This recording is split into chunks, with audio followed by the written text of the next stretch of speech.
Hai semuanya, apa kabar? Semoga semuanya dalam keadaan sehat ya. Kembali lagi belajar daring bersama Ibu Debi.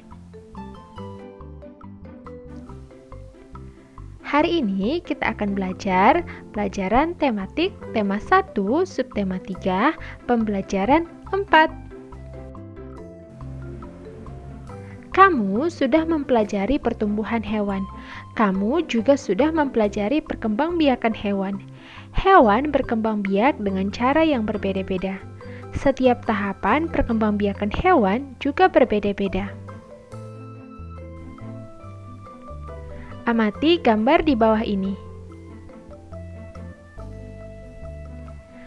Ada gambar telur ayam, anak ayam, dan induknya. Dan ada juga gambar kupu-kupu. Nah, coba kamu amati gambar berikut.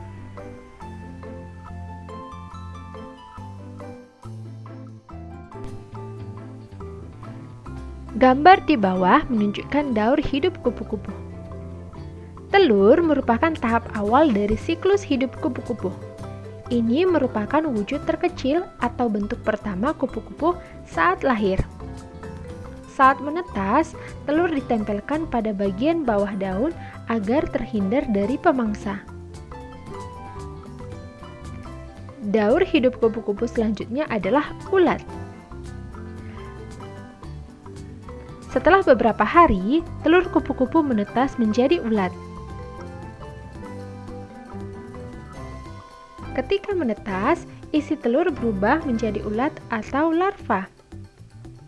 Ukuran ulat kupu-kupu beragam, tergantung induk dan jenisnya. Ulat memakan daun-daunan sehingga tubuhnya menjadi besar.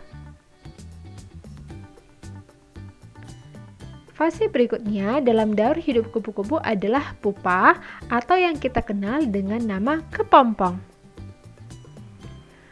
Pada tahap ini, ulat dewasa berubah menjadi sebuah tempurung yang terbuat dari benang alami. Benang alami itu terbuat dari daun-daun yang diolah oleh tubuh ulat dan mengandung sutra. Tahap kepompong berlangsung selama 10-12 hari. Ulat akan tidur dan mencerna dirinya sendiri menggunakan cairan enzim yang keluar dari tubuh.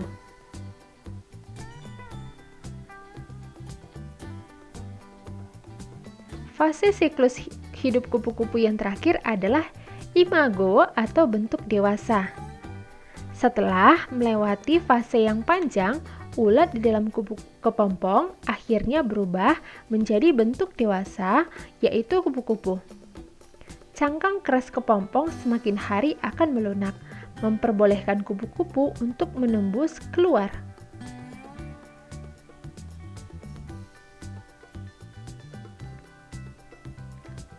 Semua makhluk hidup memiliki daur hidup. Betapa sempurnanya ciptaan Tuhan.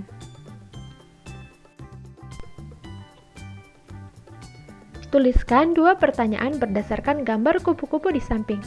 Dalam membuat sebuah pertanyaan, kita sangat memerlukan kata tanya. Kata tanya yang bisa kita gunakan ada apa, mengapa, di mana, kapan, siapa, bagaimana. Nah, di sini Ibu Debi akan contohkan 2 pertanyaan berdasarkan gambar kupu-kupu di samping. Yang pertama, apa warna sayap kupu-kupu tersebut? Yang kedua, bagaimana cara kupu-kupu berkembang biak?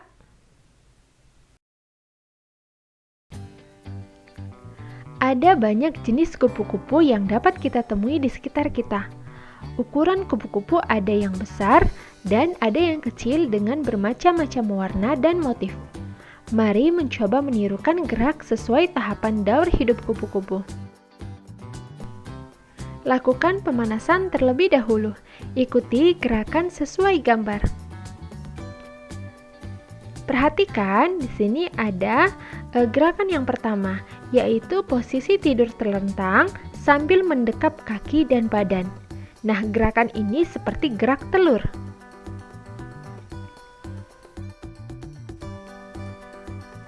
Gerakan selanjutnya yaitu posisi badan merangkak. Nah, gerakan ini seperti gerak ulat. Gerakan selanjutnya, posisi berdiri, tangan mengepal dan disimpan di atas kepala. Salah satu kaki diangkat menyerupai gerak menggantung pada pohon. Gerak ini adalah gerak kepompong.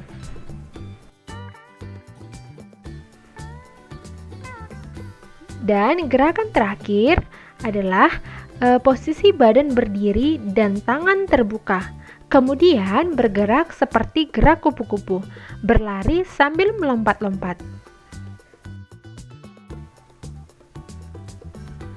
Memberi saran pada orang lain harus menggunakan bahasa yang sopan agar tidak menyinggung perasaan. Memberi saran dengan baik terhadap teman juga termasuk sikap menghargai teman. Kita harus memberikan saran yang baik jika melihat teman kita melakukan hal yang keliru. Ini kita lakukan sebagai tanda kita menyayangi teman. Menyayangi teman termasuk pengamalan sila kedua Pancasila. Sila kedua Pancasila adalah kemanusiaan yang adil dan beradab. Sekarang, coba perhatikan gambar berikut. Di sini ada gambar kelima sila Pancasila beserta simbol dan bunyinya. Nah, perhatikan, sila kedua Pancasila memiliki simbol apa? Iya, rantai emas yang berbunyi kemanusiaan yang adil dan beradab. Jangan lupa, ini selalu harus diingat ya.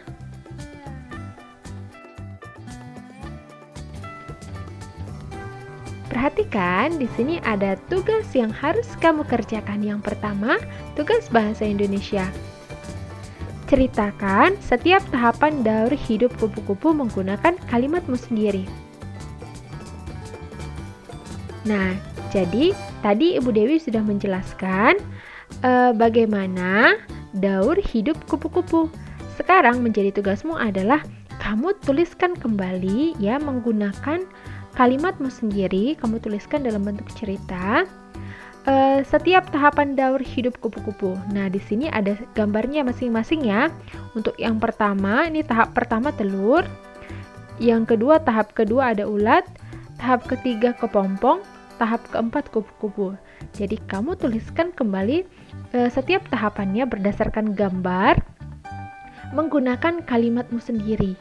Ya, jadi apa yang sudah kamu pahami tadi, kamu bisa tuliskan kembali.